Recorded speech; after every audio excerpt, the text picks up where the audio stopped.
కశ్మీర్ నుంచి కన్యాకుమారి వరకు ఉన్న ఏకైక కులం మాదిగ కులం. ఇంకొకటే విషయం చెప్తున్నానండి, కశ్మీర్ నుంచి కన్యాకుమారి వరకు ఉన్న ఏకైక కులం ఏదైనా ఉందంటే అది మాదిగ కులం ఒక్కటే. ఆ మాదిగ కులానికి ఈ రోజున ఏజెన్సీ ప్రాంతంలో అన్యాయం జరుగుతుంది. మేము భారతదేశ పౌరులం, విదేశీయులం కాదు. పాకిస్తాన్ నుంచో, చైనా నుంచో, బంగ్లాదేశ్ నుంచో ఇక్కడికి మైగ్రేటెడ్ పీపుల్ కాదు. ఈ భూమి పుత్రులం మేము. ఈ భూమి పుత్రులం.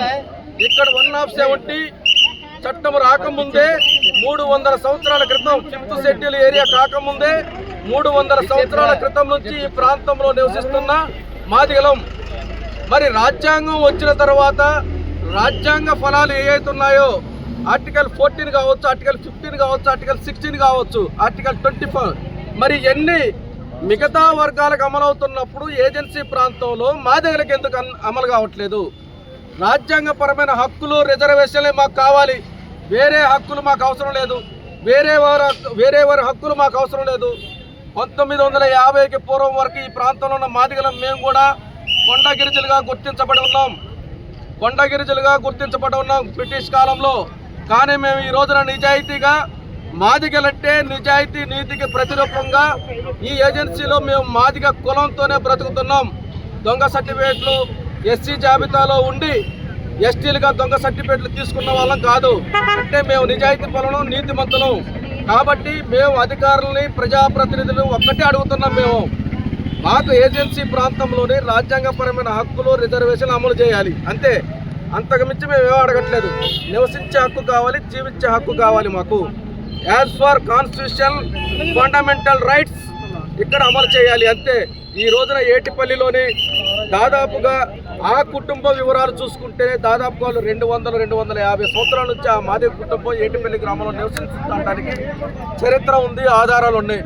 మరి అటువంటి మాదిగ కుటుంబాలపై ఆదివాసీలు కాని వారు ఆదివాసీల పేరుతో ఆ భూములను ఆక్రమించుకోవాలని చూస్తూ ఉన్నారు.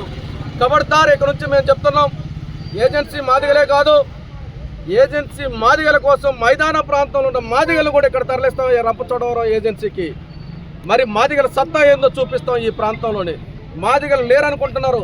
దాదాపుగా ఈ 7 మండలాల నుంచి అవతల పోలవరం ముప్పు మండలాల నుంచి దాదాపుగా 35,000 మంది ఎస్సీలు ఉంటే అందులో 28,000 మంది మాదిగ ఓట్లే ఉన్నాయి. రాబోయే కాలంలో మాదిగలే ఇక్కడ రాజకీయంగా శాసించే రోజు వస్తుంది మాకు అన్యాయం చేస్తే. మరి అటువంటి పరిస్థితిలో రాజకీయంగా కూడా ఈ ఏజెన్సీ మాదిగల దమ్మేంటో చూపిస్తాం. రాబోయే కాలంలో అధికారులు ఇప్పటికైనా స్పందించి మాకు ఏదైతే రాజ్యాంగపరమైన హక్కులు ఉన్నాయో ఆ హక్కులను, రిజర్వేషన్లను కంపల్సరీగా అమలు చేయాల్సిందే. అమలు చేయకపోతే రంపచోడవరంలో 1000 మందితో రాబోయే కాలంలోని మాదిగలతో ర్యాలీలు చేస్తాం, ధర్నాలు చేస్తాం. ఇంతవరకు మేము మాదిగలంటే శాంతియుతంగానే అన్ని ఉద్యమాలు చేశాం. ఈ ఏజెన్సీలో మాదిగలకు అన్యాయం చేయాలని చూస్తే శాంతియుతం అనేది ఉండదు. శాంతి భద్రతలకు కూడా విఘాతం కలిగే ప్రమాదం ఉంది. కాబట్టి అధికారులు ఇప్పటికైనా కళ్ళు తెరవండి, మాదిగలకు న్యాయం చేయండి, నిజాయితీగానే చేయండి. అన్యాయంగా చేయమని మేము అడగట్లేదు.